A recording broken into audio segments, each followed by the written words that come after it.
নামাজ পড়বে, শুধু নামাজ তো দূরের কথা, ইসলাম কবুল করেছে কথাটা লোক একে অপরকে বলতে পারতো না, অন্য কাউকে বলতে পারতো না। আজ হুজুরের ওসিলাতে আমরা নামাজ পেলাম, দুঃখের বিষয়ে আমরা নামাজ থেকে দূরে থাকি বা।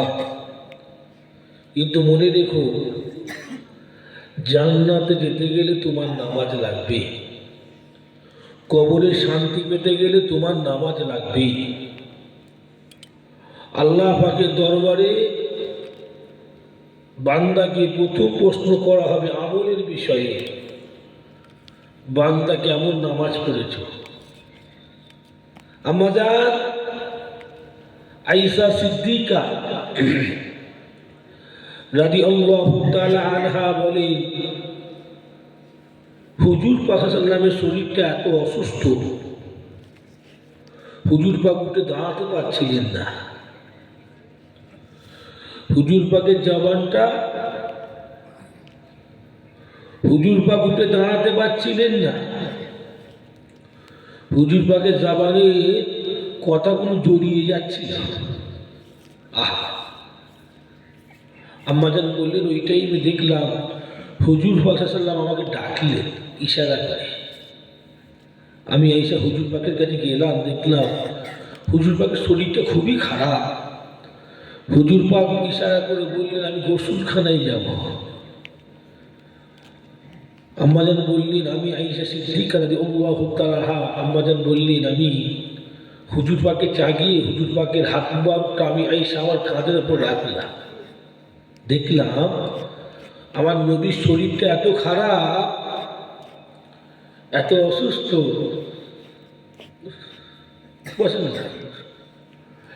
এত অসুস্থ, আমার নবী পায়ে দাঁড়াতে পারছিলেন না। আমার রাসূলুল্লাহ সাল্লাল্লাহু আলাইহি ওয়াসাল্লাম পায়ে দাঁড়াতে পারছিলেন না। আল্লাহ নবীকে টেনে টেনে পাগুলো হুজুর পাকে ঘষড়ে ঘষড়ে ঘষড়ে ঘষড়ে ঘষড়ে ঘষড়ে আম্মাজান হুজুর পাককে ঘষড়ে ঘষড়ে পাগুলো মাটিতে ঘষড়ে ঘষড়ে হুজুর পাক সাল্লাল্লাহু আলাইহি ওয়াসাল্লামকে আস্তে আস্তে করে নিয়ে গোসলখানায় নিয়ে গেলেন। আম্মাজান বললেন, আমি দেখলাম হুজুর পাকের শরীরটা এত অসুস্থ, হুজুর পাকের মাথা মুবারক একটু পানি ঢাললাম, ঠান্ডা পানি দিলাম, কিন্তু দেখছি হুজুরের মাথা মুবারক থেকে পানিটা স্পর্শ হয়ে গরম হয়ে বাষ্প হয়ে ওপরের দিকে উঠে যাচ্ছে।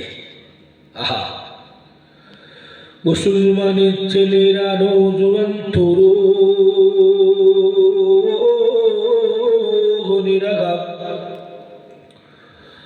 আম্মা আয়েশা সিদ্দিকা রাদিয়াল্লাহু তাআলা আনহা বলেন, আমি আয়েশা এই টাইমে দেখতে পেলাম আল্লাহ নবী আমার মাথা মুবারকটাকে ধরে আমার কানটাকে রাসূলুল্লাহ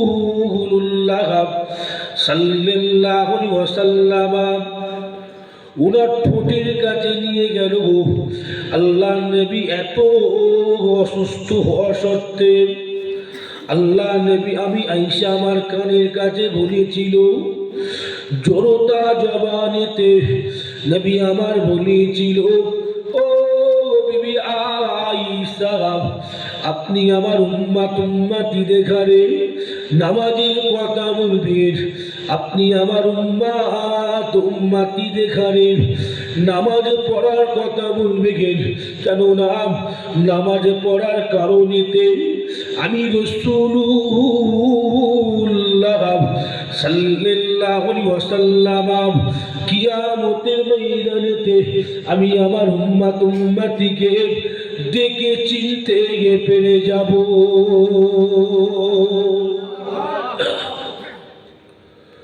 ও নওজোয়ান তরুণীরা, যুবকেরা, মুরব্বিয়ানগণেরা, মিশকাতুল মাসাবি শরীফের মধ্যে পাওয়া গেছে, মিশকাতুল মাসাবি শরীফের মধ্যে পাওয়া গেছে, আল্লাহ পাকের যে সমস্ত বান্দা বান্দিগণেরা আল্লাহ পাকের নামাজ আদায় করবে, আল্লাহ পাক তাদের মুখটাকে কিয়ামতের ময়দানেতে নূরের মুখ করে দেবে। আল্লাহ পাক তাদের হাত দুটোকে নূরের হাত করে দেবে। আল্লাহ পাক তাদের পা দুটোকে নূরের পা করে দেবে।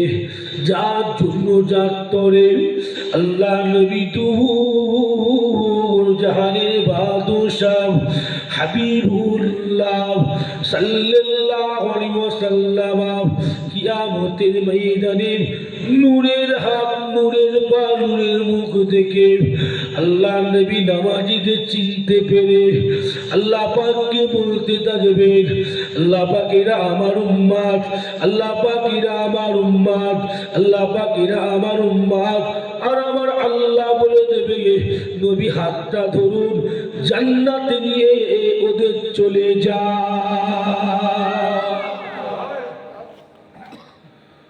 ও মুসলমানের ছেলেরা, নওজোয়ান তরুণেরা, তুমি যতই বড় আলেম হও না কেন, তুমি যতই বড় মুহাদ্দিস হও না কেন, তুমি যতই বড় পীর সাহেব হও না কেন, তুমি যতই বড় ইমাম সাহেব হও না কেন, আল্লাহ পাকের নামাজ তোমাদের আদায় করতে হবে।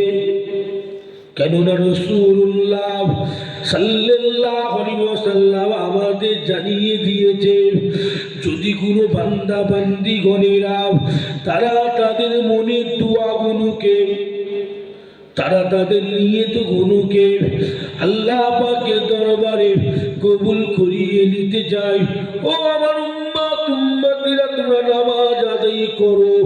পৃথিবীর জমিনে যে ব্যক্তিগুলো নামাজ আদায় করে নিয়ে আল্লাহ পাক রব্বুল আলামিনের দরবারে দোয়া চেয়ে নিবে, আল্লাহ পাক রব্বুল আলামিন নামাজি বান্দা বান্দিদের দোয়াগুলোকে সঙ্গে সঙ্গে কবুল করে নিয়ে থাকে।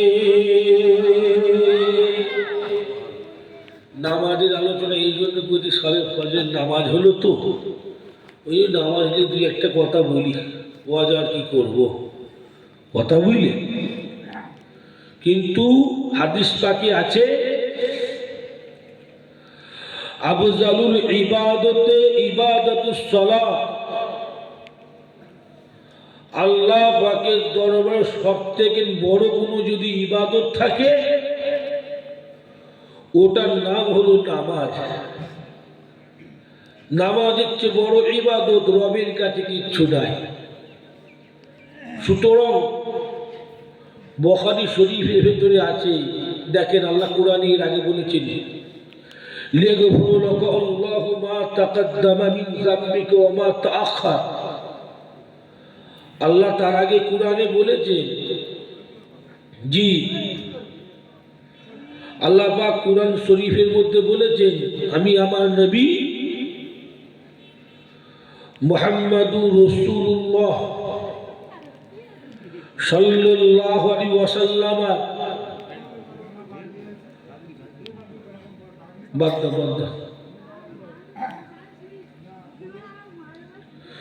বোঝে না, জানে না, বাধা। আচ্ছা বাদ দাও না বাবা, ছাড়ো।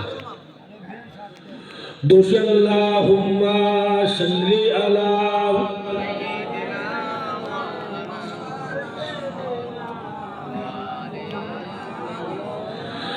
ওয়ালা আলি সাইয়্যিদিনা। ও গো মা আমিনা, তোমার কুরে ঘরে রহমত খোদার পরি ঝরে ঝরে। আল্লাহুম্মা সাল্লি আলা সাইয়্যিদিনা। মাশাআল্লাহ, বসো বসো। ওয়ালা আলি সাইয়্যিদিনা। আমার দিনদার ইমানদার ভাইরা, নেককার পরেজগার ভাইয়েরা, আপনি যাই করুন না কেন আপনাকে নামাজ আদায় করতে হবে। আল্লাহ পাক কুরআন পাকের মধ্যে বলেছেন, রাসূল সাল্লাল্লাহু আলাইহি সানে বলেছেন, লিয়াগফির লাকা আল্লাহু মা তাকাদ্দামা মিন যামবিকা ওয়া মা তাআখার।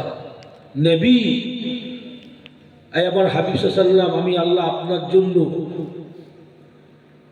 বর্তমানে কোনো গুনাহ রাখি না, আমি আল্লাহ আপনার জন্য ভবিষ্যতেও কিছু গুনাহ বলে কিছু রাখি না। জোরে বলবেন না?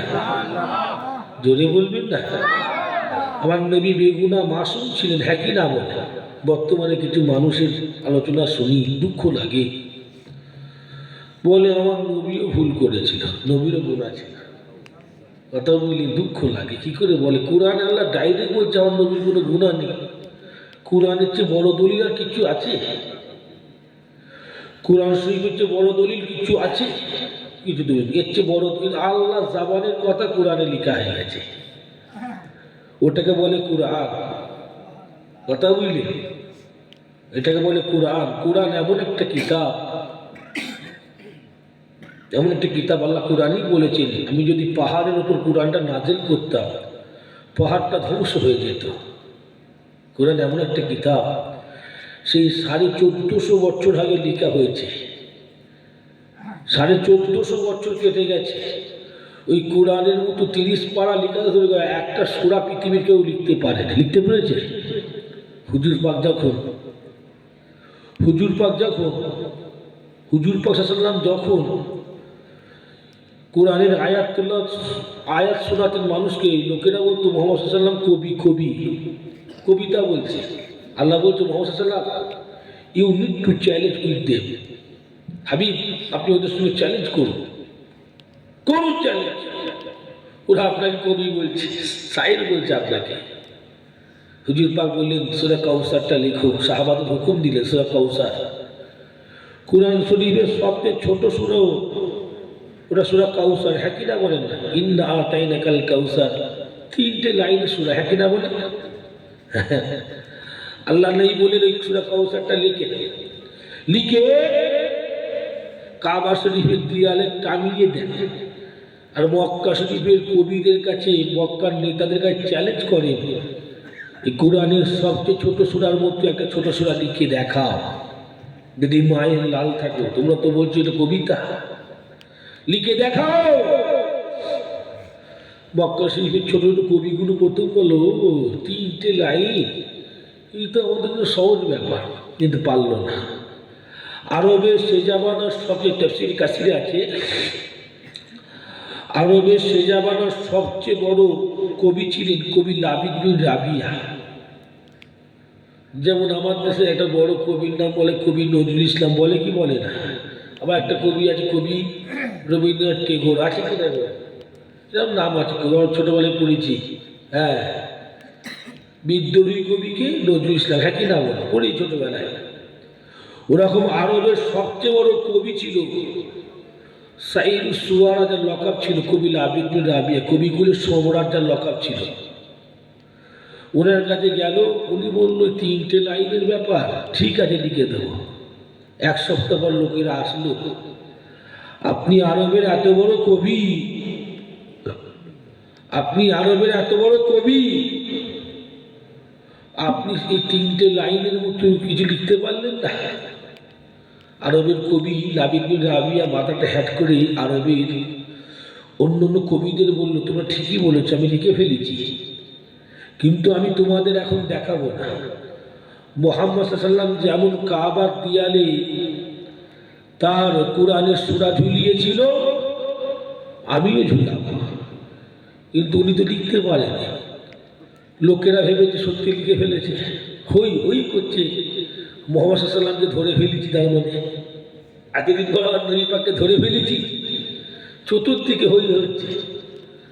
কবি লাবিদ বিন রাবিয়া কি করলেন? লিখতে তো পারেন, বরঞ্চ কি করলেন? সূরা কাউসারটাই লিখলেন।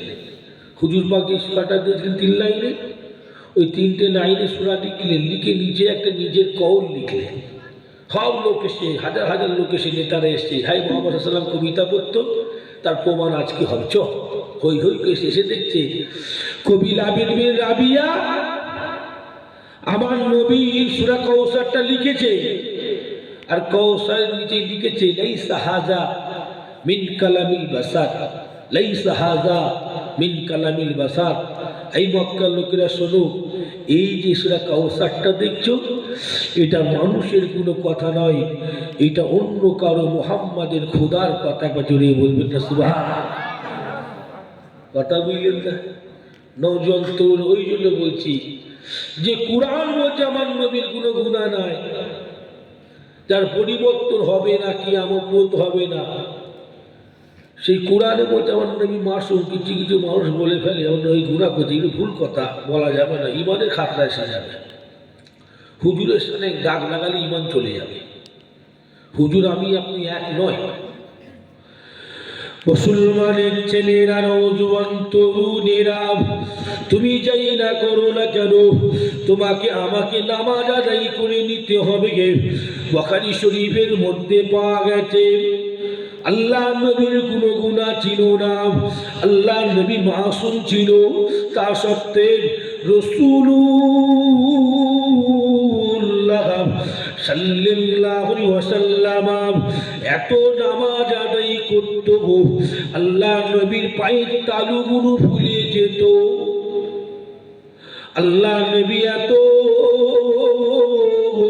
রাত জেগে জেগে নামাজ আদায় করতো। যুবকেরা, আল্লাহ নবীর পায়ের চামড়াগুলো ফুলে গিয়ে রস ঝরে ঝরে পড়তো। আল্লাহ নবীর সাহাবীগণেরা আল্লাহ নবীকে প্রশ্ন করলো, ইয়া রাসূলুল্লাহ, ইয়া হাবিবাল্লাহ, হুজুর আল্লাহ পাক তো আপনাকে বেগুনাহ মাসুম করে দিয়েছেন, আপনি কেন এত নামাজ আদায় করেন? আল্লাহ নবী দুই চোখের পানিটা ঝরাতে ঝরাতে বলেছিল, আমি নবী দুনিয়ার জমিনে থেকে আল্লাহ পাকের নামাজ আদায় করে আমি আমার আল্লাহকে রাজি করিয়ে নিতে চাই, আমি আমার আল্লাহ পাককে খুশি করিয়ে নিতে চাই। কেননা কাল কিয়ামতের ময়দানে থেকে, কঠিন হাসরের ময়দানেতে আল্লাহ পাক যেন আমার গুনাহগার কোটি কোটি কোটি কোটি উম্মতি দেখারে আল্লাহ পাক নাজাতের ব্যবস্থা করে দেয়। জোরে বলবেন না? আমার নবীর নামাজের প্রয়োজনই ছিল না, বিশ্বাস করেন। উনি শুধু নামাজ পড়তেন বুইস্তু মুআল্লিমান, বুইস্তু মুআল্লিমান, আমি তোমাদের, আই এম ইউর টিচার, আমি তোমাদের টিচার। হুজুর বলেছেন শিক্ষক। হুজুর আমাদের শিক্ষা দেন বলে নামাজ পড়তেন। হুজুরের নামাজের দরকারই ছিল না। শুধু তাই না, প্রত্যেকদিন হুজুর পাক তাহাজ্জুদের নামাজ পড়তেন। এবার উনি বলেছেন তাহাজ্জুদের নামাজটা যদি আমার উম্মতদের উপর কষ্ট না হতো, আমি নবী এই নামাজটা উম্মতদের জন্য অবশ্যই অজিব করে দিতাম। আমাদের উচিত, বিশেষ করে মুরব্বী চাচারা, আগে দেখতাম তাহাজ্জুদের নামাজ পড়তে অনেক লোক পড়তো, আমি দেখেছি, ছোটবেলায় দেখতাম। এখন অত দেখতে পাইনি, তবে নেই বলবো না, আছে, নেই বলবো না, আছে। তাহাজ্জুদের নামাজ পড়ে, 2 রাকাত হোক, 4 রাকাত হোক, 8 রাকাত হোক, 12 রাকাত হোক, বেশি করতে হয়, বেশি বলবো, সেটা আলাদা ব্যাপার। নামাজটা আমাদের পড়া উচিত, কথা বলি। তাহাজ্জুদের নামাজটা একটু পড়তে হবে, পরকালের কথা ভেবে, হ্যাঁ কি না বল ইনশাআল্লাহ। জি, মুসলমানের ছেলেরা, নওজোয়ান তরুণেরা, আল্লাহ পাকের নবী মুসা আলাইহিস সালাম আল্লাহ পাকের সঙ্গে কথা বলছিল। ও যুবকেরা, মুসা নবী যা তার নবী ছিল না। মুসা নবী যখনই মনে করত আল্লাহ পাকের সঙ্গে কথা বলতো, আল্লাহ নবী মুসা নবীর লকাব হয়ে গিয়েছিল কালিমুল্লাহ, আল্লাহ পাকের সঙ্গে কথাবার্তা বলতে ওয়ালা এই নওজোয়ান তরুণেরা আল্লাহ নবী মুসা আলাইহিস সালাম। ওই ভাইটা সাইকেল নিয়ে চলে যাচ্ছে কেন? দোকান খুলবে নাকি? দেখি সকালবেলা ব্যবসা করে একটা জ্বালা আছে। যারা রাত জাগে ওরা সহ্য করতে পারে, আমি জানি তো। যারা রাত জেগে থাকে তো বসে থাকে, বেশি দেরি করে সহ্য করতে পারে না। আমি জানি সব জানি, নতুন তো নয়। আর যারা রাত জাগে না দূর কোনো ব্যাপার নেই, হ্যাঁ কি না বলে, বাদ না, সব ঠিক করলাম বাবা বার। যা এদিক ওদিক ঘোরাফেরা করতে চলে আসে, সকলে চলে আসে, চলে আসে সোনার ভাইরা। 6টা বেজে গেছে, সকাল 6টা বেজে গেছে, জি হয়ে গেছে। মাশাআল্লাহ, আর কি সকাল হতে বাকি আছে? ফজর নামাজের রক্ত তো আর নেই, আছে? হ্যাঁ 6টা 12 হয়ে গেছে, আবার কি? আবার আমাকে পূর্ব যেতে হবে অনেকটা দূর, হ্যাঁ কি না বলে? 10:10 বাদ দেন। তকবীরে নারী তাকবীর, জোরে নারী তাকবীর, তাহলে ওয়াজ করবো না। জোরে দেন না নারী তাকবীর। মাশাআল্লাহ মাশাআল্লাহ, জি আল্লাহ কবুল করলেন। মুসলমানের ছেলেরা, নওজোয়ান তরুণেরা, আল্লাহ পাকের নবী মুসা আলাইহিস সালাম আল্লাহ পাককে প্রশ্ন করেছিল, গো আল্লাহ পাক, আমি নবী মুসা আপনার সাথে কথা বলছি, কি কত দূর থেকে কথা বলছি? ও যুবকেরা, নওজোয়ান তরুণেরা, আল্লাহ পাক নবী মুসাকে বলেছিল 70 আলফিন, এই নবী মুসা আমি আল্লাহ আপনার সঙ্গে 70,000 নূরের পর্দার আড়াল থেকে আমি আল্লাহ পাক আপনার সঙ্গে কথা বলছি। আল্লাহ নবী মুসা নবী দ্বিতীয় প্রশ্ন করলেন, আল্লাহ আমি নবী মুসাকে প্রথম পর্দা থেকে তৃতীয় পর্দা যেতে আমার কতটুকু সময় লাগবে? আল্লাহ বলেছিল, খামসিনাম, ও নবী মুসা আপনাকে প্রথম পর্দা থেকে তৃতীয় পর্দা যেতে সময় লাগবে 500 বছর। 500 বছর। ও মুসলমানের ছেলেরা, আল্লাহ পাক তোমার আমার নামাজকে কি বরকত করেছে জানো? আল্লাহ নবী মুসা আলাইহিস সালাম অবাক হয়ে চিন্তা করতে লাগলেন। আল্লাহ মুসা নবীকে ডাক দিয়ে বলেছিল, ও নবী মুসা, আখিরি জামানার নবীর উম্মতিরা যখন নামাজে দাঁড়িয়ে যাবে, আমি আল্লাহ পাক আখিরি জামানার নবীর উম্মতিদের জন্য 70,000 পর্দার একটি পর্দাকেও আমাদের সামনে আমি আল্লাহ আমার সামনে রাখবো না। আমি আল্লাহ পাক আখিরি জামানার নবীর উম্মতের নামাজি হালতে সরাসরি আমি আল্লাহ দাঁড়িয়ে যাব। নামাজ কি ইবাদত বুঝতে পারছে? জি, হুজুর বলেছে তোমরা, এটাও মেশকাতুল মাসাবিতে আছে, হুজুর বলেছে তোমরা এমন ভাবে নামাজে পড়ো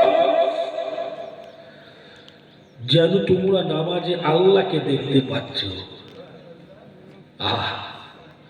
যদি আল্লাহকে দেখতে পাচ্ছি বলেই নিয়তটা করতে পারো নামাজে, কমসে কম এতটুকু নিয়ত করো, আল্লাহ আমায় দেখছে। কে আমাকে দেখছে? হুজুর বলছেন এইভাবে নামাজ করতে। মুসলমানের ছেলেরা, নওজোয়ান তরুণেরা, আল্লাহ নবী জানিয়ে দিয়েছে, আল্লাহ পাকের বান্দা বান্দি যখন সিজদাতে পড়ে গিয়ে আল্লাহ পাকের তাসবিহটা পড়তে থাকে, সুবহান রাব্বিয়াল আলা, সুবহান রাব্বিয়াল আলা। ও যুবকেরা, আল্লাহ নবী জানিয়ে দিয়েছে ওই টাইমে আল্লাহ পাক রব্বুল আলামিন ফেরেশতাদের ডাক দিয়ে বলতে থাকে, ও আমার মালায়েকা, ফেরেশতা গণেরা, দেখো দেখো দেখো আমার বান্দা আমি আল্লাহ আমার কুদরতি পায়েতে সিজদা করছেন। ও ফেরেশতা আমার বান্দাকে বলে দাও আমি আল্লাহ পাক ওই সিজদা করনেওয়ালা বান্দাদের জীবনের গুনাহগুলোকে আমি আল্লাহ পাক ক্ষমা করে দিলাম। নামাজ পড়তে হবে। ফজর নামাজ পড়লে আমাদের নসিবে কি লিখা হয়ে গেল? দুটো নামাজকে কুরআনের ভেতরে আল্লাহ স্পেশালিটি বলেছে। 5 ওয়াক্ত নামাজ ফরজ, কিন্তু 2 টাইমের নামাজ আল্লাহর কাছে বেশি স্পেশালিটি। বলেন তো কোন কোন নামাজ? জি, কি সুন্দর কথা। আল আসর, আসর আর ফরজ। আর চারি স্পেশালিটি আমরা এখন বুঝতে পারছি। ওই দুটো নামাজ পড়তে লোক একটু বেশি মিস করে ফেলে, হ্যাঁ কি না বলে? জি জি, দুটো নামাজ পড়তে 1 নম্বর ফজর নামাজটা বেশিরভাগ ছেলে ঘুমিয়ে থাকে, আসর বেলা তো ছেলেরা একটু ঘুরতে বেরিয়ে যায়, হ্যাঁ কি না বলে? দুটো নামাজ বেশি স্পেশাল, কিন্তু 5 ওয়াক্ত নামাজ ফরজ। ওই জন্য আমি ভাইদের বলি, অনেক ভাই আমাকে বলে হুজুর আমি তো মাঠে খাটি, গায়ে জামা নেই, কী করে নামাজ পড়বো? আমি বলি অত চিন্তা করতে হবে না, পানির তো অভাব নেই, পানি না থাকলে তায়াম্মুম করতে পারবে। আর এখন তো পানির তো অভাব নেই, মাটির ঘাটে সবসময় পানি আছে, হ্যাঁ কি না বলেন? না, ডিপটি কল আছে, উজু করো, গায়ে গামছাটা জড়িয়ে নাও, আল্লাহর নামে দিয়ে যাও। ও নামাজ কবুল হচ্ছে না হচ্ছে তোমায় দেখতে হবে না, হুকুম হয়েছে নামাজ পড়ার, নামাজ পড়ে কবুল করার মালিককে। তুই যত বড় হুজুর হোক, তুমি বলতে পারো আমার নামাজ কবুল হচ্ছে, কি বলতে পারবে? আমি বলতে পারবো? তা তোমাকে চিন্তা করতে হবে না, তুমি মাঠে আছো তো কি হয়েছে? আল্লাহর দুনিয়ার মাটি পাক, প্রত্যেক নবীর জন্য, প্রত্যেক নবীর উম্মতের জন্য একটা নির্দিষ্ট জায়গা ছিল নামাজে, কিন্তু আমার নবীর উম্মতের জন্য আল্লাহ নির্দিষ্ট জায়গা রাখেননি। গোটা পৃথিবীটাকে আমার নবীর উম্মতের জন্য আল্লাহ নামাজের বিছানা করে দিয়েছে, আল্লাহ পাক হুজুরের জন্য। তাই ওসব কিছু দেখতে হবে, গায়ে গামছাটা জড়াবে, দাঁড়িয়ে যায় মাটির উপর। জোহরের নামাজ পড়তে কতক্ষণ লাগে? 12 রাকাত নামাজ, হ্যাঁ কি না বলে? কতক্ষণ লাগে? জি, ওই জন্য ভাইদের নামাজ পড়তে হবে, নামাজ না পড়লে কোনো গতি নেই আমাদের। এমনকি হাদিস শরীফের মধ্যে পাওয়া গেছে, হুজুর বলেছেন মুমিনদের জন্য নামাজ হলো মিরাজ। কেন মিরাজ বলেছে? সালাত মিরাজুল মুমিন কেন বলেছেন? যে ওই জন্য বলেছেন আল্লাহ পাক উম্মতে মুহাম্মাদিনদের জন্য নামাজের সময় আল্লাহ তার সমস্ত পর্দা মুবারকগুলোকে আল্লাহ সরিয়ে দেয়, আল্লাহ ডাইরেক্ট বান্দাদের সামনে এসে হাজির হয়ে যায় কুদরতি ভাবে। আল্লাহ পাকের দিদার আমরা পাবো কি জানি না, তবে আশা করি আল্লাহ না আমাদের একবার রবকে দেখান, হ্যাঁ কি না বলে? জান্নাতে যারা যায় তো রবকে দেখবে কি দেখবে না? আল্লাহকে দেখবে না? দেখবে। আল্লাহ আমাদের সবাইকে জান্নাতি করে দেন, আল্লাহুম্মা আমিন। আমরা বড় গুনাহগার, আমরা, আমাদের কথা ফেরেশতাদের মতো, আমাদের দৃষ্টি ফেরেশতাদের মতো, আমাদের চলন ফেরেশতাদের মতো, আমাদের অন্তর হয়ে গেছে পশুর মতো, হ্যাঁ কি না বলে? ওই জন্য বলছি আমরা কত গুনাহগার আল্লাহ জানে। মান আর সহ, আমি আপনি নফসকে জিজ্ঞাসা করি আল্লাহ কি গুনাহ করেছি, নফস বলবে কি বলবে না? অন্তর বলে দেবে না? ওই জন্য বলছি আল্লাহ কি হবে কি জানি না। এই জিকির করছি, এই লোকের গীবত করছি, এই আজান হচ্ছে মসজিদের পাশে, গান চাইলে গান শুনছি, আজান হচ্ছে কানে হেডফোন দিয়ে গান শুনছি। ওই জন্য বলছি আমাদের কি হবে আল্লাহ জানে। মুসলমানের ছেলেরা, নওজোয়ান তরুণেরা, ও যুবকেরা, মুরব্বিয়ান ঘনেরা, দুনিয়া আমাদের জন্য আসল জীবন নই গো, আখিরাত হলো আমাদের জন্য আসল জীবন। আল্লাহ নবী জানিয়ে দিয়েছে, মান আহাব্বা দুনিয়া আদিজু বি আখিরাতিহি, মান আহাব্বাল আখিরাত আদিরু বি দুনিয়া। দুনিয়ার ভালাই চাইতে গিয়ে তোমরা, দুনিয়ার ভালাই চাইতে গিয়ে তোমরা আখিরাতের ক্ষতি করে নিও না। আল্লাহ নবী জানিয়ে দিয়েছেন, তো দুনিয়ার ক্ষতি করে ফেলো, আখিরাতকে তোমরা উন্নতি করে ফেলো, কেননা লাইসা ইল্লা ইসাল আখিরাহ লা খাইরা ইল্লা খাইরা আখিরাহ। দুনিয়ার জমিন তো আমার উম্মতিদের জন্য উত্তম জমিন হতে পারে না। আল্লাহ পাক রব্বুল আলামিন আমার উম্মতিদের জন্য আখিরাতের জমিনকে আল্লাহ পাক উত্তম আরামের জীবন করে দিয়েছে। দুনিয়াতে 70 বছর 80 বছর 90 বছর জীবন, হ্যাঁ কি না বলে?